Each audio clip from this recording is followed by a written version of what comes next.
Welcome to the Carey Nieuwhof Leadership Podcast on YouTube. In this episode, we hope to help you thrive in life and leadership. And I want to tell you about two things before we dive in. First of all, how is your team culture? You know, my friends at Leader have an assessment for you to really tell whether your employees are engaged or not. You can check it out at leader.com/culture. That's leadr.com/culture. Just click the link. And I've got something for you called the Preaching Cheat Sheet. I've been communicating, preaching, giving keynote talks for over 30 years. And there's a hard way to do it and an easy way to do it. And I can't do the hard work of coming up with great content, but I can show you how to do it better, faster, and far more efficiently so that you can really focus on what matters.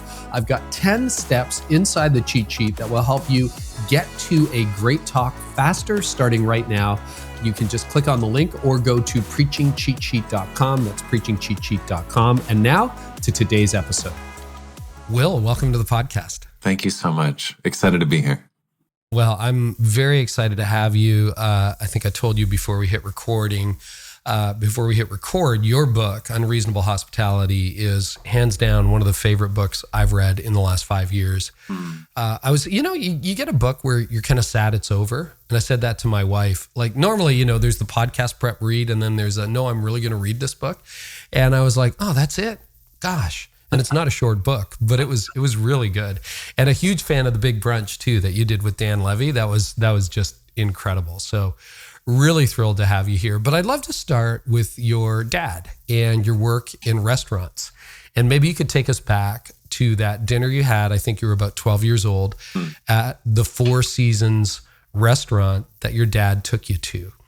I'm always interested in what triggers people into their life's work. The origin story, so to say. So my dad, Frank Guidara, lifelong restaurateur, in addition to being my dad, my best friend, my mentor, and he was just my hero growing up for a ton of different reasons. And I would have wanted to do whatever it is he did for a living because I'm really blessed in the closeness of our relationship, and I always wanted to be like him. My mom, when I was a kid, got sick and ultimately became a quadriplegic, and my dad was just a superhero, working restaurant hours, which anyone who doesn't know what that means, it means a lot of hours. Yeah. And in addition to, working 12, 14-hour days, he would always get up early, get my mom out of bed, get her showered, put her in the wheelchair, get her ready for the day, go to work, come back home, do everything with her in reverse, and still somehow manage to be an active and engaged father to me. And so I always wanted to be like him. I would go to work with him on Saturdays just to get time with him. And I would play restaurant, which meant if he was in the office, I'd set up shop in one of the other offices occupied by someone who didn't work on Saturday and pretend I was an executive in the company. Or if he was in one of the restaurants, I would go and work with one of the servers or someone in the kitchen. And so I was always enchanted by restaurants. I was enchanted by the energy I felt when I was in them, the frenetic, the quasi-chaotic vibe that existed within them, or perhaps more appropriately said, the controlled chaos. But he had one restaurant. It was the company he ran had a restaurant called Brasserie, which was in the basement of the Seagrams building in New York. And above that was the Four Seasons. And the Four Seasons is like widely considered the first great American fine dining restaurant. And I would work at Brasserie a lot, and there was always this elusive world above us. And for years, I would ask him to take me there. And finally, on my 12th birthday, he took me to dinner there. And it was just one of those meals that changed things for me. Mm-hmm. There's a quote by Maya Angelou, it's often attributed to her anyway. People will forget what you say. They'll forget what you do. They'll never forget how you made them feel. And I believe that's one of the wisest quotes to summarize the true essence of the power of hospitality. And it most certainly applies to my experience that night. I don't remember much about that night. I remember that I made my dad get me one of those blue blazers from Brooks Brothers with the gold buttons because I wanted to feel fancy and grown up for the night. I remember, it's funny how your memory works. I remember the first time I dropped my napkin and the server handed me a new one and called me sir, which has happened countless times since, but I distinctly remember it happening for the first time to me that night. I remember maybe one of the dishes, but more than anything, what I remember about that night was while we were there, everything else in the world ceased to exist, and all that was left was me sitting across the table from the person I respected most in the world. I like to say that when a restaurant is intentional enough in creating the conditions for genuine connection, they have the capacity to put the world on pause for the people in their world. And I was just hooked. One of the things I've said so many times when I talk to my teams and other people in my industry and other industries is the need for all of us to collectively articulate why our work matters, why the work is important. Because on the difficult days, if you have not named for yourself how you can impact positively the lives of those around you, you won't have anything in your tank. And in my world, in the restaurant business, but I actually believe this applies to so many other industries, I believe that we can help people celebrate some of the most important moments of their lives. We can give them the grace, if only for a few hours, to forget about their most difficult moments. We can inspire people to be better versions of themselves through our attention to detail. Or if I'm getting super soapboxy, I believe we can make the world a nicer place by being just really, really nice to everyone that walks through our doors. I believe through hospitality, we can create these magical worlds in a world that needs more magic. And while I didn't articulate it that way then, that's what I felt in that dining room when I was 12. And from that point forward, I knew I wanted to be in the restaurant business. It's interesting. I have a fascination with restaurants, didn't grow up around it, but love taking my team out for a nice dinner if we're on a retreat. Love hosting people in my backyard. But, you know, we've had Horst Schulze on this podcast from the Ritz-Carlton, and I saw some similarities, but also some very big differences between how Horst approaches things, how you approach things. And then had a couple of local restaurateurs north of Toronto, Simon McRae and Darcy McDonnell on the podcast. And they just run a couple of local restaurants near me. And they make me feel that way when I go to their restaurants. They have a very special thing. And, you know, you learn from mentors like your dad, from Danny Myers. I'm going to get some of the pronunciation wrong here. Daniel Boulud, is it? Or how do you say his name? Boulud. Okay. Wolfgang Puck. What did you learn from your mentors in the field? My gosh, I've learned different things from each one of them, which I think is the appropriate way to collect mentors, if that's a reasonable way to articulate it. And by the way, I do think that we should all always be collecting mentors. I don't think you're ever too old to have a mentor. I also don't think you're ever too young to be a mentor. And in collecting them, you're giving yourself the ability to be the most fully realized version of you. And B, I mean, there's no higher praise than telling people that you want to emulate some part of who they are. In my dad, I learned about integrity. I quote my dad all the time. Yeah, he's in the book a lot. He's in the book. I mean, my dad is everything to me. And in some ways, I wrote that book on behalf of both of us.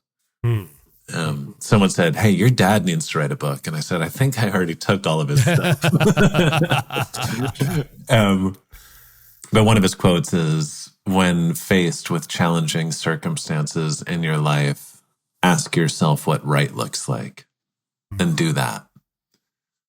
He's also just old school grit, perseverance, hard work. Another one of his quotes is, "Adversity is a terrible thing to waste."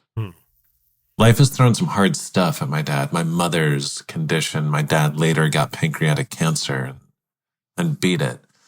And never once have I seen him feel bad for himself. He always looks at adversity directly in the eyes and figures out what he can learn from it, how he can grow from it, how the experience can compel him to be a better version of himself. From Danny Meyer, I learned about the importance of giving the people on your team a genuine sense of ownership, empowering them to bring all of themselves to the work. And I worked for Danny at 11 Madison Park before I bought 11 Madison Park from Danny. And I like to say that I felt just as much of an owner before I bought it as I did afterwards. And that was due to the way in which he led. I also learned from Danny the power of language and the importance of taking the time to articulate your core values and your non-negotiables in succinct ways such that the entire team can rally around you. One of my favorite Danny Meyer quotes is, "Hospitality is a team sport." That it doesn't matter how hospitable you are if you don't invest all of yourself towards creating a culture where everyone on the team is not just willing to be hospitable, but genuinely believes in the spirit of the collective endeavor, then you're not going to get very far, because no one person in business, when you're serving customers, has the capacity to touch very many of them. From Daniel Boulud, I learned, perhaps from him more than anyone, the importance of generosity. Daniel Boulud has always been one of the most generous people. He's a famous chef, right? He's one of the most famous chefs in the world. And it's not uncommon for successful people to be generous, but I found increasingly that it's very uncommon for successful people to be generous to people who are not yet successful. Can you tell the story from when you were a college student? That is such a powerful story. It was Daniel Boulud, right, who came to your dorm room?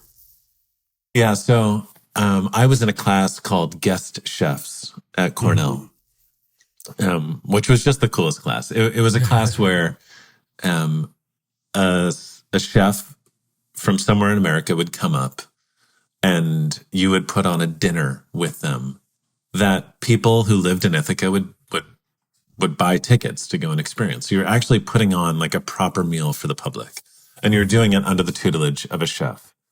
And every semester, 3 chefs would come up. And for one of the chefs, you worked as a cook. For one of the chefs, you worked as a server. And for one of the chefs, you worked on the management team. I was on the management team for Daniel Boulud, and I was in charge of marketing. Now, every semester, one of the chefs was very famous, and the other 2 were, up and coming. Daniel Boulud was the very famous chef my semester. And so being in charge of marketing, I didn't have to market it. It was going to sell out immediately after it was announced. And so I just decided that my role was not marketing Daniel Boulud to the diners, but marketing Cornell to Daniel Boulud. Oh, wow. And so I just decided that I was in charge of welcoming him and his team and being hospitable. And I borrowed the nicest car that one of my classmates had. One of the classmates, she had wealthy parents. She had an Audi A4. And so I picked them all up from the airport in that Audi. And his 2 chefs came the day before him, and I took them out to have burgers. And they went to my house, 130 College Avenue, and we all had beers. And then Danielle came the next day, and they're like, "Danielle, this kid's awesome." I like hung out with them. And these guys, by the way, for me, they were heroes, but they were only like 5 years older than I was at the time. I didn't realize it then. Anyway, we had an amazing dinner. And afterwards, I threw a giant party at my house, 130 College Ave, and Daniel Boulud was there. And at about midnight or something, Danielle and I left the party, went back to the hotel kitchen on campus, broke in, took pots, pans, eggs, caviar, truffles, mushrooms, and Daniel Boulud started making scrambled eggs with mushrooms and truffles for about 100 inebriated college kids. And at the end of the night, or early the next morning, he said, hey, if you're ever in New York, come see me. You've been so gracious in welcoming me here. I want to welcome you to my place. Wow. My mother, who became sick when I was about 4 years old and wasn't meant to live past me being 10, 11, just kept on living. And it became clear, I mean, you talk about the power of perseverance, or deciding that you want something badly enough to overcome any reasonable physical condition. It became clear that she wanted to see me graduate college. Wow. And she ended up passing away the day after I graduated college. And I was going to Spain that summer for an externship.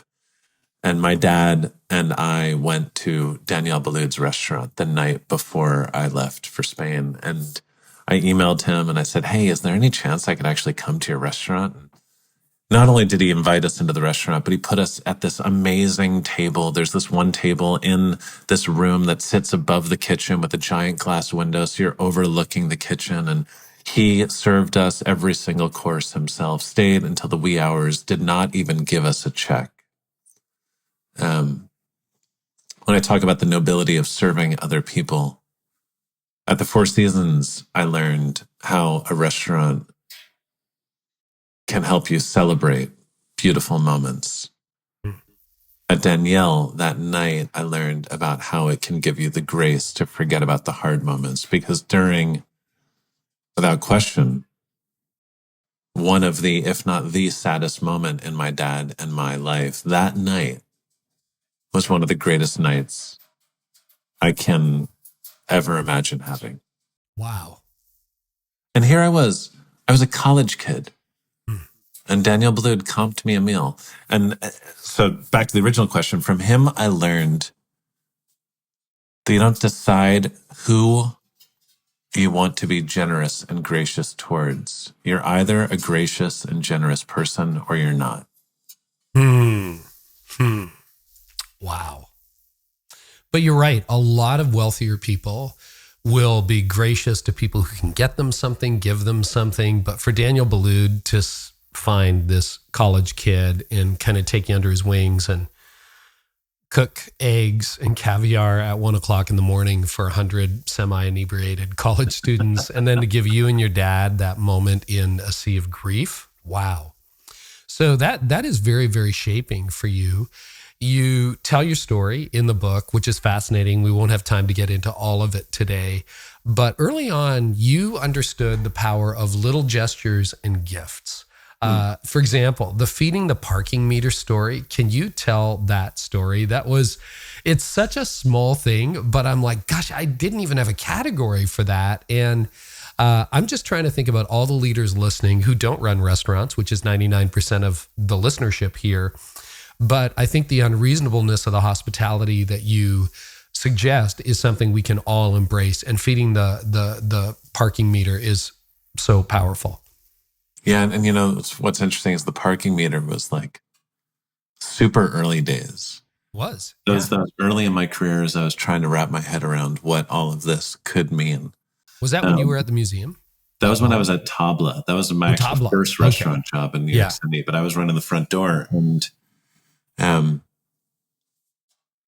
you know, people would come. This is back in the day, right? I don't think there's coin operated meters anymore, or at least they're much less prevalent. They're certainly not in New York City, but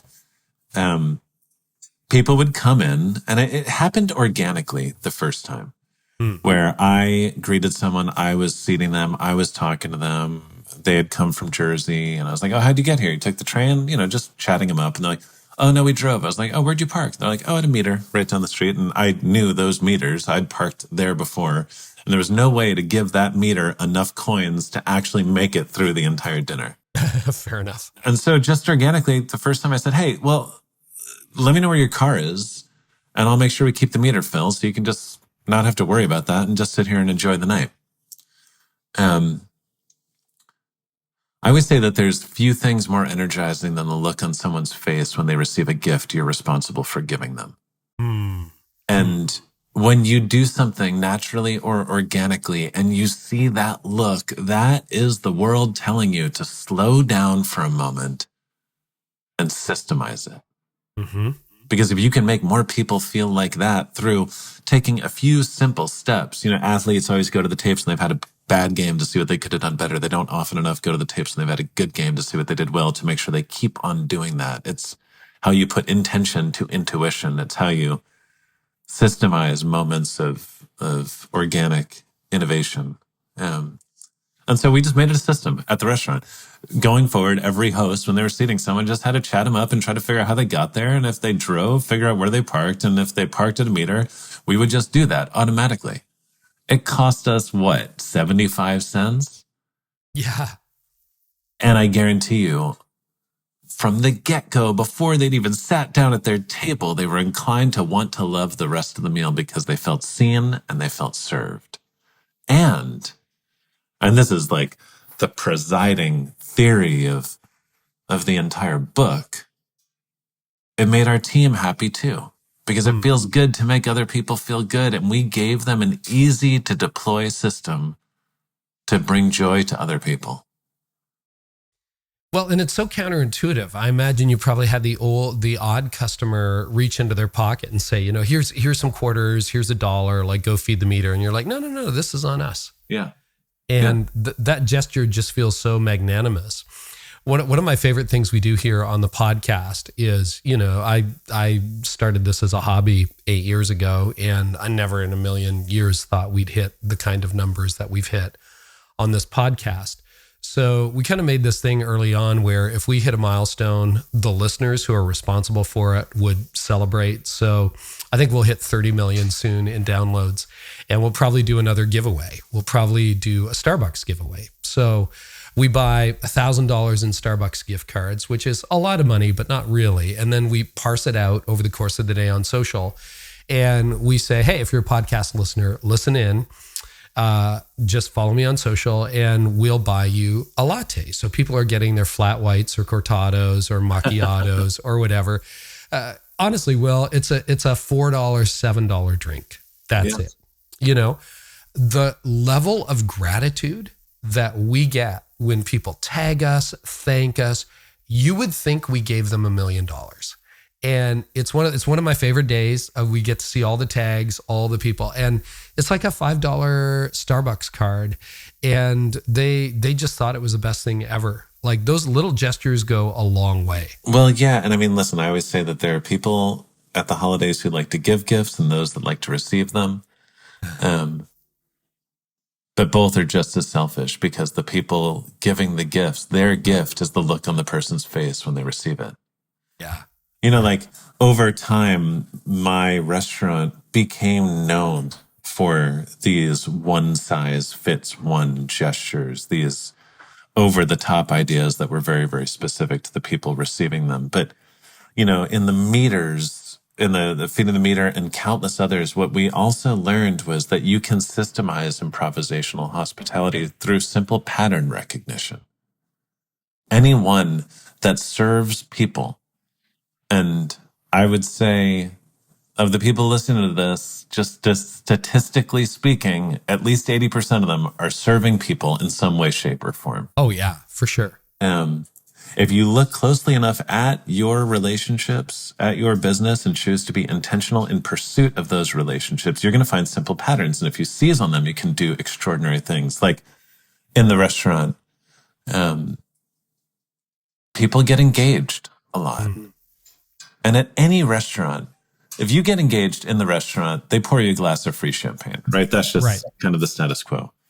But I always thought, okay, if everyone else is doing that, we need to do more, right? It's not special anymore. The moment someone gets used to a gift, it's no longer a gift, it's an expectation. And so we systemized over-the-top gestures there. Tiffany & Co. had offices across the park, and I started knocking on doors until I found the right person and convinced them to give me 1,000 boxes of 2 champagne flutes in the baby blue box. And if you got engaged at our restaurant, we put down 2 champagne flutes and gave you free champagne like you'd get anywhere else. But what you didn't notice is your champagne flutes were a little bit different than everyone else's. Wow. And by the time you left, we had washed those champagne flutes, put them back in the box. And when you were on your way out the door, we gave you that box to give you a memory from a special night and to thank you for trusting us to celebrate that special night with. It was a win for us. It was a win for the guests. And it was a win for Tiffany too, because I guarantee you a lot of those glasses ended up on registries. But yeah. And we did that stuff for everything. Hangover kits, locked and loaded, ready to go for people who are drinking too much, or lists of breakfast spots, because people would always ask us where the best places to get breakfast were. Yeah, you kind of created a business-sized user guide, like FAQs. It's like, what are the best breakfast places? And you just hand out this little card that's like, here's 3 of our favorite spots, go. We had a toolkit in the back with about 80, 90 different things in it.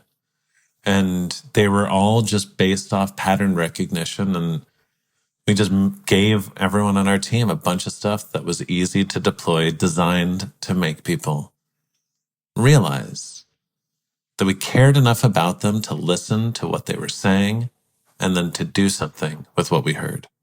So there's a bunch of different directions I could go into. I think I'm going to go here first because I want to come back to hospitality versus excellent service and what the distinction is. But throughout the book, you kind of say you're a stickler for detail. You notice everything, a little maybe obsessive qualities or characteristics will. Yes. And I think a lot of leaders listening to this can relate to that, going, yeah, I notice when every light bulb is burned out, when the music is too loud, too soft, when something is slightly off key, when it didn't land the way I wanted it to, whatever they're leading, they're sticklers for details. It's like, hey, there's a flaw in the paint. You guys paint that wall, right? That kind of thing. That can be a strength and that can be a weakness. But you managed to figure out how to leverage that as a strength to get 3 Michelin stars, to become the best restaurant in the world, et cetera, et cetera. Can you talk about some of the things that you would notice that maybe often got missed in restaurants and how you use that to your advantage? Well, yes. And I'm going to add something else. So, yeah, I mean, I am obsessive. I notice absolutely everything. It's a blessing and a curse for sure. I feel unsettled in an environment that isn't perfect or as close to it as humanly possible. And so, I mean, when you're trying to have all of the Michelin stars and that's just a strength, right? Because everything needs to be at a certain level of excellence in order to even play the game. And if you want to get to the top of it, you need to be at the highest level of excellence. I actually don't believe that being obsessive in pursuit of details and excellence is a weakness. I don't think it only becomes a weakness if you're not matching your level of obsession to the details with a similarly obsessive pursuit of hospitality. Right? I think there is only good if you walk into a room and see a light bulb being out. Right. That's a good thing, right? Like, we should be looking out for the details always. It becomes bad when the only thing you ever tell your team about are the things that are wrong, and you don't invest just as much, if not more time, telling them all the things that are right. Oh, wow. And with excellence with the guest, it is not bad to be maniacally focused on every detail of the experience being perfect. It's only bad when you use all of your bandwidth up on that and don't invest just as much unreasonable effort in making sure that you're making them feel really, really good along the way. Because guess what? I believe excellence is a prerequisite for hospitality, but people don't remember what you said. They don't remember what they do. They remember how you made them feel. And excellence is not how you make people feel good. It's hospitality. Yeah. And that seemed to be the difference between you moving from a 4-star restaurant in the New York Times, which I had no idea there were only 5 in New York City. Is that right? 5 4-star restaurants? I mean, it kind of goes up and down. I think at the most it's ever been 7. I'm not sure exactly how many it is right now. Wow. So, I mean, 3 stars is a big deal, right? If you're a 3-star restaurant, that's a huge deal. And then Michelin stars too, right? The difference between, you had multiple rankings. So it was a 4-star New York Times restaurant.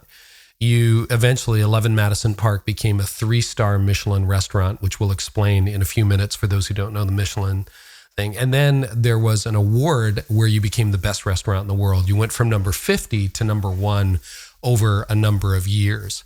Do you want to explain, just so people who may not follow that kind of rating, what's behind all those ratings? And then I want to talk about how you turned it from, just to focus on dining and excellence and execution to unreasonable hospitality seemed to propel you into that next stratosphere to best in the world. For sure.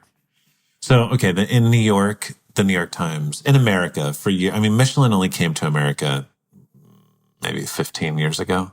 Sure. Sure. And most listeners are American to this show. So. But in America, in New York, it was New York Times has always been the arbiter of what the best restaurants are. And for many, many years, it's not the case anymore, but the best restaurants in New York were also the best restaurants in America. That's not the case anymore. Now there's great restaurants everywhere. And so getting 4 stars from the New York Times was the highest pinnacle of achievement in American restaurants. Then Michelin came around, and Michelin was that in Europe, right? If you had 3 Michelin stars, that meant you were one of the great, great, great restaurants in the world. And restaurants in France would pursue that for decades before they ever got their 3rd star. And so those were, for a long, long time, the 2. If you had 3 stars from Michelin and 4 stars from the New York Times, you were at the top of the pyramid.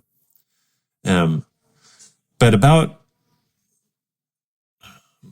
I'll be honest, COVID has destroyed my ability to reference time. Time is just a construct to me now. Understood. Let's say like about 10 years ago, 15 years ago, it could be 30 years ago at this point. Who knows? At whatever point, they started the 50 best. And it was a jury of 1,000 well-regarded chefs, journalists, restaurateurs, sommeliers from all over the world who basically came up with a ranking 1 through 50 of the best restaurants in the world. And it was a powerful thing for a couple of reasons. One, it was the first time restaurants were ranked against one another globally. 2, for a restaurant like mine that had 4 stars from the New York Times and 3 Michelin stars, it gave you something else to aspire to achieve. Mm-hmm. Anyone that's really, really good in a creative field does not do it for the accolades. But if anyone doesn't say that the accolades help to motivate them, I think they're lying. Especially when you're leading an entire team of people, like that kind of thing on the horizon that you can rally people around trying to achieve is powerful. And it keeps people from resting on their laurels. The thing about the 50 best is, okay, it's patently absurd to say one restaurant is the best restaurant in the world. What that list acknowledges is not the maniacal, pursuit of perfection. That list measures impact. The number 1 restaurant on that list is the restaurant that's having the greatest impact on the world of restaurants at any given time. Wow. Okay. And you were 3 for 3, 4 stars for the New York Times, 3-star Michelin, and there's only a handful of those around the world, right? Like not a lot. And then number 1 restaurant in the world. And if I followed the narrative in the book right, what seemed to make the difference for you, because you can drill down on service, you can drill down on ambiance in the restaurant, you can drill down on the quality of food. But I mean, once you hit a certain level, those are all table stakes. Like you just have to have those. It was the unreasonable hospitality that really propelled you to the 3rd Michelin star and best in the world designation. Do you want to talk about that moment where you kind of decided that it was hospitality that was going to define you, not just the food and the service? Yeah. So the first year we were added to that list. We got the letter. You've been added to the list of the 50 best restaurants in the world. Come to London in June. And it's a big deal. Like this elusive goal that we had. And finally it was starting to happen, and went to London, got all dressed up in our tuxedos. It's not dissimilar to the Oscars, except at the Oscars, if you're nominated, you want them to call your name. Yeah. At the 50 best, if you're in the room, you know you're one of the 50 best. You just don't know where on the list you fall. And they start at 50, they count down to 1. So you don't want them to call your name. Yeah, you don't want to be number one. Yeah. And the first year we get there, and I'm trying to figure out where on the list we're going to be, and I guess number 35. Like, we're one of the best restaurants in America. We're going to do well here, and they kicked it off, and I'm sure there was some amount of thank yous and welcomes before they started. But all I really remember was the debonair British MC saying, at number 50, a new entry from New York City, 11 Madison Park. And I uttered an expletive under my breath and looked down. But I didn't realize, because it was the first year I was there, and we were the first restaurant that was called, is they train a camera on you and project your image in front of the entire auditorium. And it's been everyone so else. You're angry. But it's been everyone else, regardless of whether they're happy or not with where they fell. They pretend to be happy. I didn't know to pretend to be happy. And so I just looked like I'd gotten kicked in the groin. Left the party early, went back to the hotel, and started going through the stages of grief and processing the whole thing. Simmered on anger for a while. Yeah. We had amazing food. Our service was technically perfect. Our room was gorgeous. How to become in last place? They're wrong. Until I realized that list was about impact, and we had been extraordinary curators, collecting ideas and executing them flawlessly, but we hadn't done anything to change the conversation.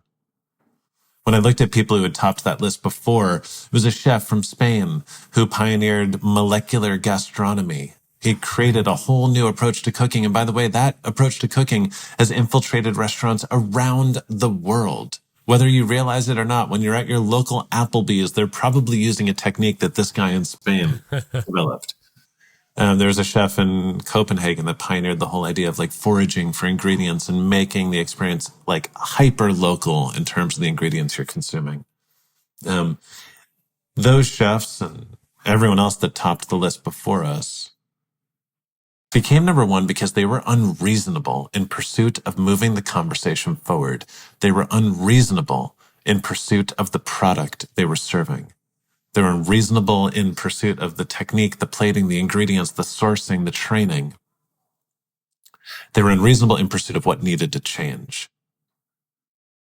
That night, when I was a kid, my dad gave me, I'm at my desk in the country right now. He gave me this paperweight. It says, what would you attempt to do if you knew you could not fail?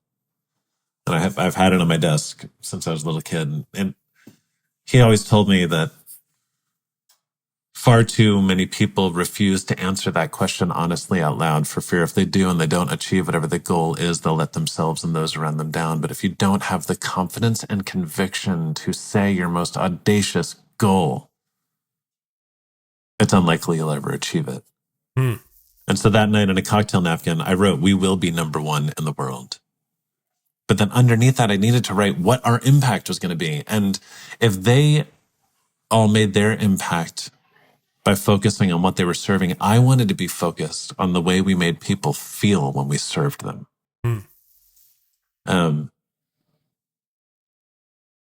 The food, the service, the room, they were table stakes. We needed to be good at those things to get on the list. But to top the list, we needed to do something else. I wanted to be unreasonable in pursuit of the one thing that would never change, which is the human desire to feel seen, to feel cared for, to feel a sense of belonging. And so on that cocktail napkin, I wrote unreasonable hospitality. That's really cool. So give us some examples of what unreasonable hospitality became and how that is different than just excellent food, great service, attentiveness to, everybody hates it when the check doesn't come at the right time. And you should tell the story of what you do with checks, which I think is brilliant. Or the server just forgets you somewhere between the appetizers and the mains. Or, I waited on tables. I consider it to be the hardest job I've ever done. I was a guy who would show up and go, "Hey, who had the chicken?" And I got a lot of tips just because people thought I probably couldn't really survive in the world. This guy really needs a little help. He needs some help. He needs a lot of help. Will, I'll tell you, I wouldn't last long in your company. But like help us understand that, because I think we've all dined out hundreds of times, and I think what you're sharing is so rare, but so beautiful and so needed. I mean, the journey to figuring out what unreasonable hospitality meant was a long one. And like, I didn't actually know what it meant when I first wrote it down, but I think that's okay. I think sometimes it's fine to start pursuing a goal before you fully understand it. In fact, I think far too many people spend so much time trying to clearly articulate a vision that they never start to pursue it. I think if you feel enough of a connection to an idea, start pursuing it. It will reveal itself to you along the way. When I got back to the restaurant, we started just doing random things, looking at elements of our service and figuring out how, you look at the food we were serving, we would spend 2 weeks preparing a duck that we were serving. We were unreasonable in pursuit of this one bite of food. Why couldn't I be just as unreasonable in pursuit of all the little details of how we engaged with the people once they walked through our doors? And one of the first things I did was I got my entire team together and we actually charted out the guest experience, mapping out every single touch point in the experience, because I realized if we couldn't isolate every opportunity we had to impact people, then we wouldn't have the ability to elevate each one of those moments. It was in that time that we figured out the thing I told you about, the champagne flutes. It was in that time where we got rid of the podium at the front door. Oh yeah, talk about that. That was really powerful. Well, you like when you walk into a restaurant, that moment, that welcome, that's everything. Right? That is, it's literally everything. When you go to a friend's house, they throw open the door, they greet you by name, they give you a hug, they invite you in, they take your coat. It's organic, it's human.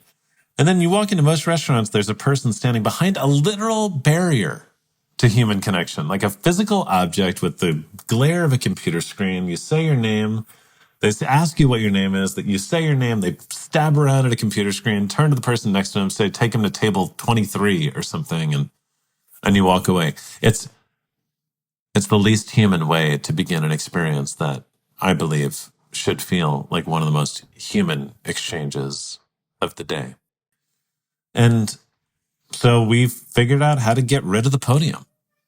And it'll take too long to explain it here. But when you walked in, there was just a person standing there.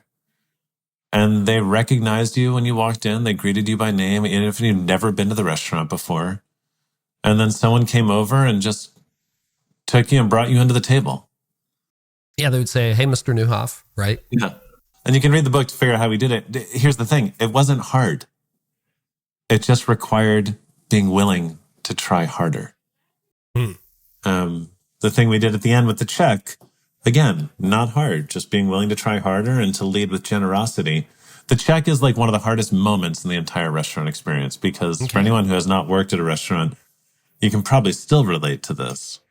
The moment you ask for the check, time slows to a glacial pace. And if it takes too long to leave, when you're ready to leave, the restaurant can undo all the goodwill they've built over the meal that preceded them. That is such a pet peeve of mine. Yeah, I hear you. And by the way, when people ask for the check, it's normally when the team is really, really busy. Of course. They're probably like, "Why did he ask now?" Right? But that's just life, right? And at the same time, you can never drop the check on a table before they're ready for it, because then they get the impression that you're trying to get them to leave. So it's like one of the most pernicious problems in the restaurant business. And for years and years and years, people have just tried to solve it by just trying harder, right? Just trying to be a little more perfect.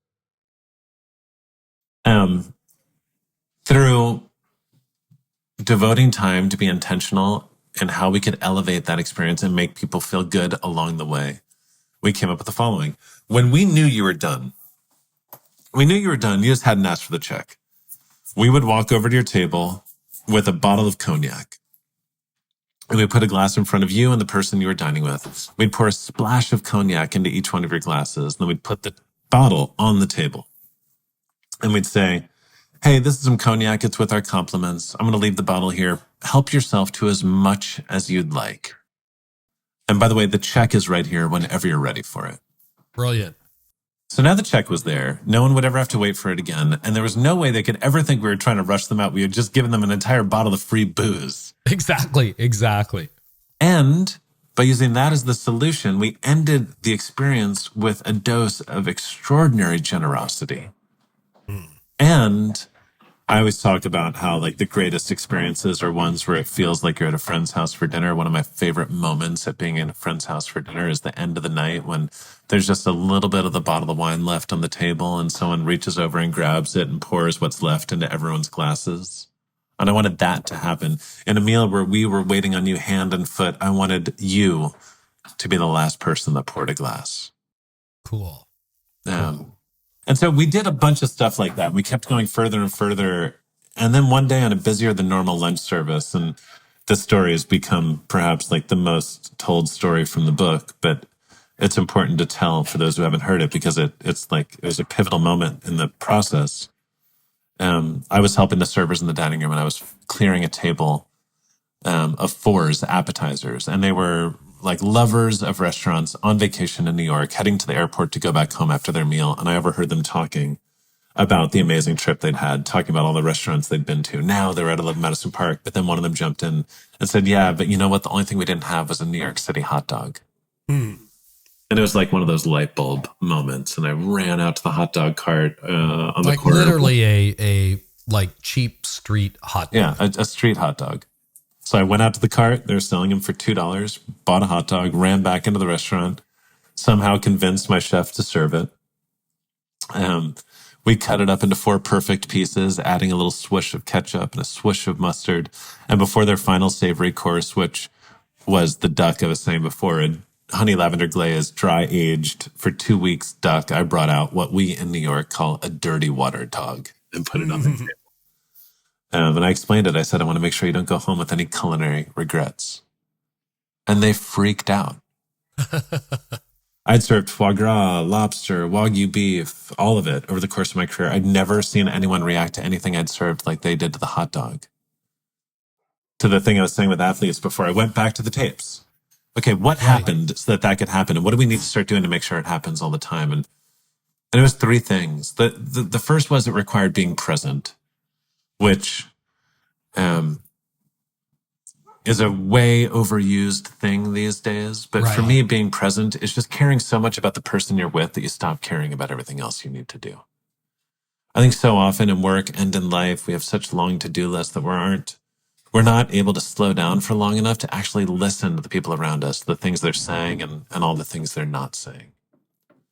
Second, it required the notion that we should take what we do seriously, but we shouldn't take ourselves too seriously. I love that. Too often in customer service, we let these self-imposed standards get in the way of us giving the people around us the things that will make them the most happy.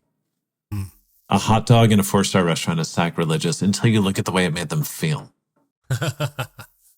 And then third, the notion that if genuine hospitality is about making people feel seen, the best way to do that is not to treat them like a commodity, but as a unique individual. I believe I could have given that table a bottle of free champagne and caviar, and it would not have had the same impact as the $2 hot dog because it would not have been specific to them. Yeah. And it's not like then you started giving out $2 hot dogs to every table, right? That was just their story. I don't think that ever happened again. It was just that one table. But here's the cool part, and this is where the philosophy actually transformed the restaurant, was me looking at something I had done, which by the way made me super happy, right? Seeing the look filled my gas tank. And then turning around and giving everyone on my team the permission and the resources to start doing it themselves. Empowering them to come up with their own ideas, not to have to seek approval from me to execute one of the ideas. They had a budget, they had human support, and then we were on fire. That's when unreasonable hospitality really took root. And we started doing humble gestures like the hot dog, all the way up to crazy gestures like creating beach scenes in our private dining room for a couple whose beach vacation was canceled. And we were doing that kind of stuff every single night. And the power of it was remarkable. Because we were making people happier than they'd ever been at a restaurant before. People don't collect things as much anymore. They collect experiences. And our opportunity, or perhaps even responsibility, is to give people a memory that they can relive over and over and over again, such that it ends up being an experience worth collecting. But it was also great for our team because for the first time, they weren't just serving plates of food that someone else had created. They were coming up with their own ideas, and those ideas were directly impacting the experience. They had agency. They were willing to give so much of more of themselves to the experience because they were actually helping to create the experience. We had taken salespeople and turned them into product designers. And then the last thing I'll say, I know there's been a long answer, is the team was also really happy because they were making other people really happy. Yeah. By the way, anyone listening who hears a little bit of background noise. My daughter is just having the time of her life. She woke up from her nap early. Oh, So I that's apologize fantastic. to the listener at home, but it's in pursuit of a 2-year-old girl feeling unbridled joy. That's wonderful. You know, so many companies right now are struggling to keep their teams fully staffed, or they're struggling with the people in their teams, like going through workplace burnout. And a lot of people are trying to solve that through the same things, just giving people a little bit more time off, which I think is important to have work-life balance, but I think it's insufficient because if all work does is burn you out, then an extra day off just gives you a little bit more time to restore yourself such that you can come in and get burnt out all over again.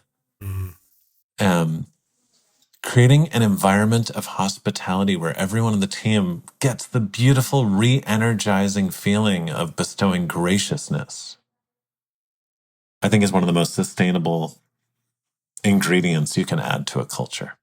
Let's talk about how you got your team engaged because, I mean, I think a restaurant can be very siloed, right? The kitchen does what the kitchen does. The bus people do what the bus people do.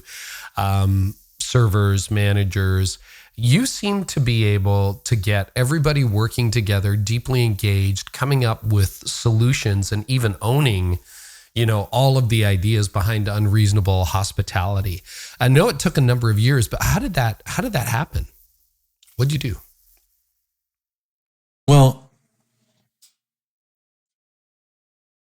you know, it's interesting. I think there's a lot that went into that, but yeah, I think the biggest lever goes back to what I was saying about empowerment.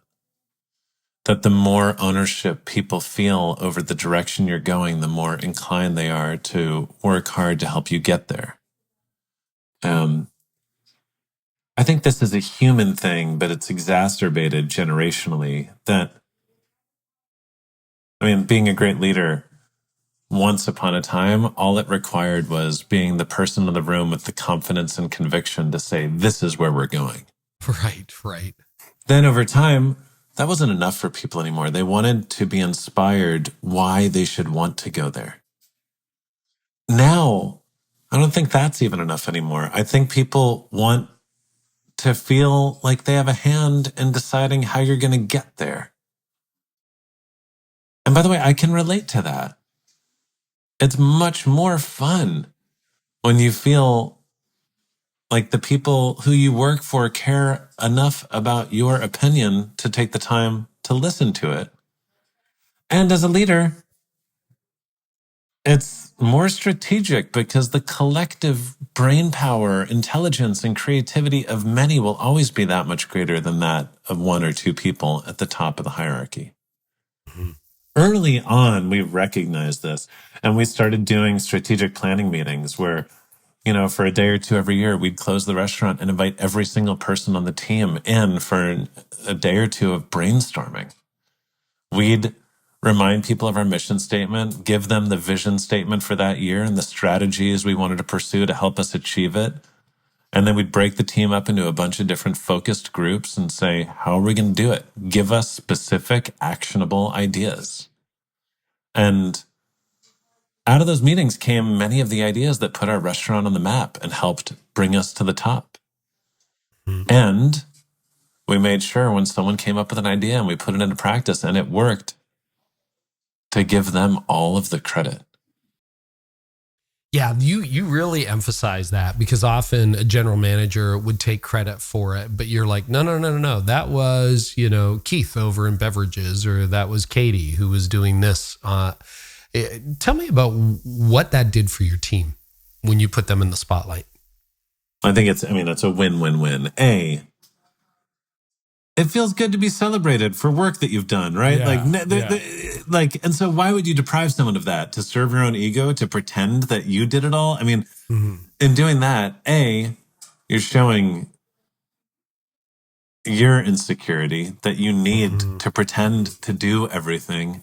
B, you're depriving the team of the extraordinarily addictive feeling of being celebrated for doing something well. And by the way, there are good addictions. That's a good addiction. You want people to be addicted to doing great stuff, right? They're going to want to do more of it. C, the more people on my team that potential customers were reading about, the more people that worked there that could be recognized when someone walked into the room. That made the restaurant better too. I can't be there all the time. But if I'm not there, if my chef's not there, but then you recognize the guy that you just read about in, Wine Spectator. Now you feel like you had a piece of something awesome. I also think, listen, at the end of the day, I got plenty of press. I get plenty of press. I don't need to be celebrated for everything. And in fact, I would rather be celebrated as the person who helped unlock other people's potential than someone that was just good as an individual. You look at some of the great coaches. You look at Popovich, right? He's not celebrated for the fact that he's the one that scored the game-ending three-pointer. He's celebrated as the guy that created the conditions where his team could thrive. Yeah. So how do you deal, we talked a lot about critics, the New York Times, Michelin star, best restaurant in the world. We talked about that, but what do you do with a customer who comes in complaining? That's something every leader has to deal with. And it was funny. I'm sure this was the case when you still owned 11 Madison Park, but obviously I Googled it and checked out some of the Google reviews. And, you've got lots of 5 stars, and then you get the one guy who's like, the food was oversalted, 1 star. How do you deal with that as a restaurateur? Because any author has dealt with the 1-star reviews. Any leader deals with 1-star reviews, with that grumpy customer who doesn't matter what you do. They could be the best restaurant in the world. They're having a miserable time. What do you do with those people? Well, I'm going to answer it 2 ways. One, my perspective on criticism, on feedback rather, is to read all of it. All of it. If you're in the business of serving people, the day you stop reading feedback, you're getting real close to irrelevance. That said, I don't change something every time someone doesn't like something I do, right? Because if you try to be all things to all people, then you lose your point of view, and you can't be great unless you have a point of view. In one sense, you can't let the haters get to you. Yeah. But in another sense, this is the cool thing about a restaurant versus a book. I don't think I have any 1-star reviews on my book on Amazon, but if I did, awesome. I can't do anything about it, right? It's anonymous. I don't know who did it. There's nothing, I can't react in any way, right? In a restaurant, when people aren't liking it while they're still in the room. And I actually believe that if you love hospitality enough to gamify it, that presents the best opportunities to have the time of your life and to do whatever it takes to turn them around. Danny Meyer, another one of my favorite quotes from him is, write a great next chapter. I mean, I think many people can relate to this, that in a lot of businesses, some of the biggest regulars, some of the most raving fans are ones that started by complaining.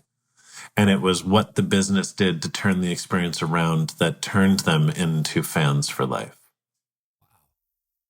Do you have an example of that? I mean, plenty. But like, I remember after we were number 50 in the world, we were still doing, because this was coming out of the 2009 recession. Right. So we were doing this $28 2-course lunch, because we were doing okay at dinner, but it was really hard to get people in for lunch. And so we were doing like a really inexpensive 2-course lunch. And this German couple came into the restaurant, and they had been eating at the 50 best restaurants all over the world. And now that we were on the list, they came to visit us. And we were doing like this. One of the entrees was a plate of pasta with Meyer lemon and crab. And it was just a simple pasta dish. And they walked in and had the pasta dish, and they called me over. They're like, how can you pretend to be one of the top 50 restaurants in the world? You're just serving us a plate of pasta. And they were mean about it. Yeah. Okay. And I think when people are mean, they grow accustomed to the person they're being mean to making the decision that that person no longer deserves their highest level of hospitality. Wow. But instead, I always choose to give people the benefit of the doubt. Maybe they're just being mean because they're having a hard day. Maybe the person that is actually the rudest is the one that needs my hospitality more than anyone else in the room. Man. And so I just leaned in, and I forget exactly what I did with them, whether I went into the kitchen and we still only charged them $28, but we served them like a 5-course tasting menu that we were doing at dinner that night, because I took it as an opportunity and a challenge. I was like, wait, no. Like, in the most generous, gracious way, in my mind, I was like, screw you. You are not leaving unhappy tonight or today. Saw it as a challenge. Yeah. And that couple came in twice a year, every single year for the next like 7 or 8 years. Really? Wow. Yeah. And I love that idea of make the charitable assumption. One of the values in our company is believe the best. We just want you to believe the best. Like, there's a charitable assumption. I think you say in the book, like, if a server is late, you kind of said, oh, you're late. Are you okay?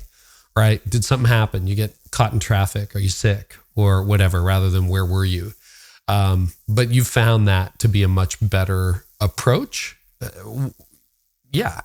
Anything else on making the charitable assumption? No, I just think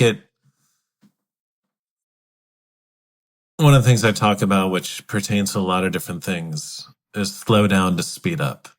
Mm-hmm.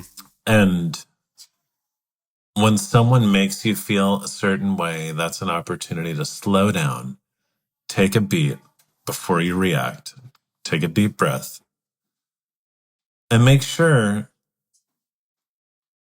that whatever the circumstances may be, that you'll still be proud of how you reacted. The example I always use with my team is like, okay, if someone comes in and they're acting like a jerk, okay, maybe they're just a jerk. Maybe that's the case, right? And there's nothing we can do to turn it around. Or maybe on their way into the restaurant, they learn that their wife is filing for divorce. And you never know which one it is. And so why not just make the choice to, as you say, believe the best? So let's talk about budget. You know, there's a lot of people who run nonprofits listening to this, others who are saying, well, if I had one of the 50 best restaurants in the world and I can do, $100 entrees or whatever, tasting menus, et cetera, sure. Yeah. I would be able to do unreasonable hospitality as well. But you argue that's not the case. How do you do it on a budget? How do you make sure that I know some of that's an attitude, but can you drill down for people who are trying to figure out, okay, how can I be outrageously, unreasonably hospitable if I don't have a giant budget? So I'll say a few things. One, the hot dog cost $2. So Yeah. let's not get carried away with how expensive the restaurant was, right? Like, I don't think it's not the cost of the gesture that counts. It's how it makes people feel. I believe you need to earn the right to do it. I call it the rule of 95-5, where you manage your money like a maniac 95% of the time to earn the ability to then spend the last 5%, quote, foolishly in pursuit of hospitality. I used to have meetings with my team where we would get the entire management team and spend 2 hours figuring out how we could save $100 a week. Not that hard, right? That's $5,200 a year. Yeah. We'd spend 45 minutes figuring out how to save $100 a week, and then we'd spend 15 minutes figuring out how to spend $5,200 a week on making people happy. You need to earn it. But by the way, I see it all the time in other businesses. Like anyone who's been to Five Guys and has helped themselves to free peanuts. Right. I think that's unreasonable hospitality. They had the wherewithal to recognize that a part of that experience is waiting for your burger to be made. And where every other fast food chain has never spent even a moment of time thinking about how to make people happy during the wait, Five Guys, not taking themselves too seriously, just put out a big box of shelled peanuts. And by the way, I love it. I always have some peanuts. I know a lot of other people that love it too. And can't cost them that much. Right. And it's one of the first things that people think about when they talk about Five Guys. It's true. Here's the thing. Spending on hospitality, it's not going to have a clearly calculatable return. It's not like you spend $100 on Instagram ads and you can figure out how many clicks or whatever your conversion rate. It doesn't work like that. There's this economist famous for saying, what gets measured gets managed. It's harder to measure the return on hospitality, but that doesn't mean it matters less. In fact, in many ways, I believe it means it matters more. What about online businesses? Like if you're operating in the digital space, software as a service, that kind of thing, what are some things you can think of that show unreasonable hospitality? I mean, you look at Zappos and the stuff that they're famous for doing in their call centers. Because, by the way, online businesses still have dining rooms. They're just called call centers. Right. And they still have servers. They're just called call agents. And I mean, the stories that have come out of the Zappos call center, one of the call service people sent an entire box of goodies to a soldier serving in Iraq who called to complain about some shoes that they hadn't gotten. Or one time a call service agent spent, I think, 12 hours and 15 minutes on the phone with a disgruntled customer, which in most companies would never be allowed. They would consider that a colossal waste of time. One time someone sent flowers to a customer's sick mother. They were practicing unreasonable hospitality. They weren't in front of someone in person, but they were just doing it over the phone. Pret a Manger did something amazing where at Pret a Manger, a big, fast casual sandwich spot, if people don't know what it is, it started in the UK. Oh, yeah. They created a program where any cashier in the company was encouraged, and it might have almost been required, to give away free stuff to the customers. Recognizing there's this, I quote him in the book, David Marquet, retired Navy captain, says that in most organizations, the people at the top have all the authority and none of the information, and the people on the front line have all the information and none of the authority. The people at Pret had the wherewithal to recognize that the people in the corporate office had no clue who their regulars were, but the cashiers did. And so they empowered the cashiers to give stuff to regular customers and to show appreciation.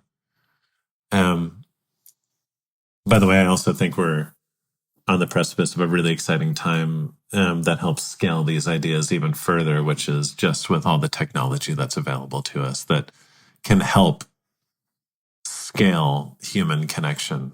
Because I believe if technology doesn't try to replace the human touch, but just tries to give humans the tools to be better at providing that human touch, that's where I think things could get pretty freaking cool. What do you mean by that? Say a little bit more.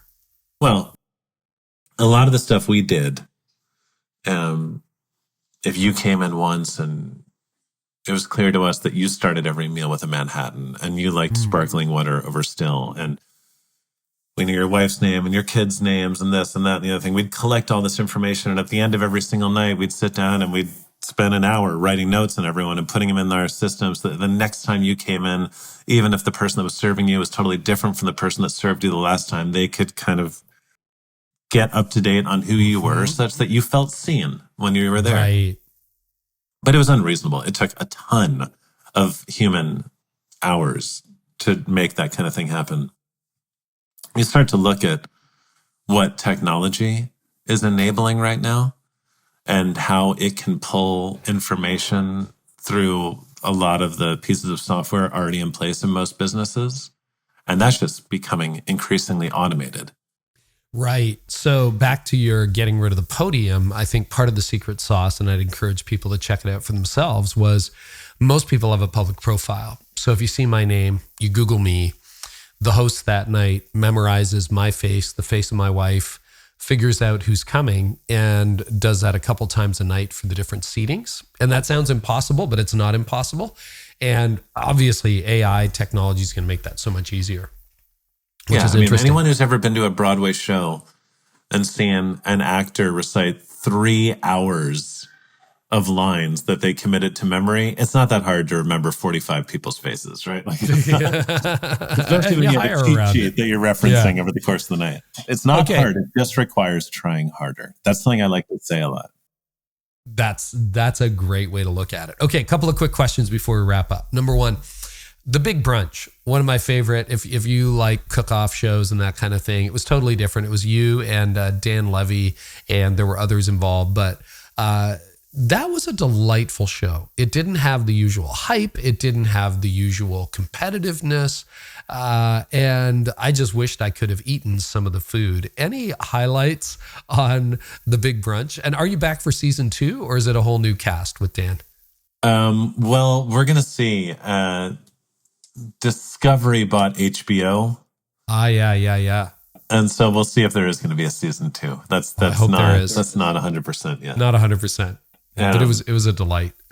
You know, the highlight of that show for me was we had a thesis that you could create compelling television without fabricating drama. That I could be a judge on a show and act as if I was leading a team at the restaurant. That I was there not to make people feel bad when they failed, but to help them learn when they stumbled. And it was a blast, and the vibes were great, and I think some amazing stuff came out of it, and it was just a true joy to be a part of. Well, I think you get to break the mold. I think that's what I took away from it. You don't have to do the fake drama, which everybody knows is fake drama. And there was a tone of hospitality around it. And then Simon Sinek published your book, right, through Penguin, which is really cool. I got to tell you, as somebody who reads a lot of books, you paid attention to things like the paper and how, like, I didn't have to crack the binding for it to stay open as I was reading it. Was there unreasonable attention to detail in this book, Will?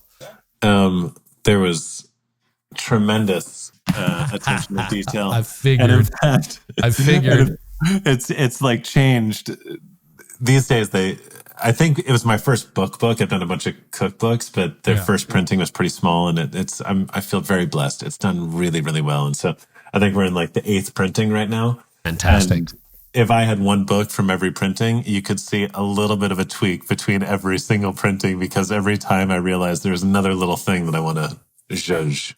Well, the paper is magnificent. I don't know what printing this is. I can't see it easily. But you did pay attention to all these things. What color is the hard copy on yours? The hard copy, okay, it's just, if I take the dust jacket off, it's just white. Yeah, so Now it's Oh, yours blue. now Because it's I like blue. the contrast between the cover and the jacket a little more with blue. Okay, there you go. There you go. So that's the latest, is it? Yeah. There you go. Anyway, Will, if people want to track with you online these days, where can they find you? The best bet is Instagram or LinkedIn, W. Guidara. Okay. Great. And well, I hope this isn't our last conversation. And are there any restaurants you're actively involved in these days if people want to check it out? Nothing just yet, but some cool stuff forthcoming. Stay tuned. Okay. And to you, thank you for having me on. And to you and everyone listening, thank you for indulging the 2-year-old unbridled joy of my daughter, Frankie. I hope she wasn't too distracting, but it brought me joy while I was talking to you to know that she was having so much fun. I think it's fantastic, Will. Thank you so much. I really appreciate this conversation. Thanks, bud.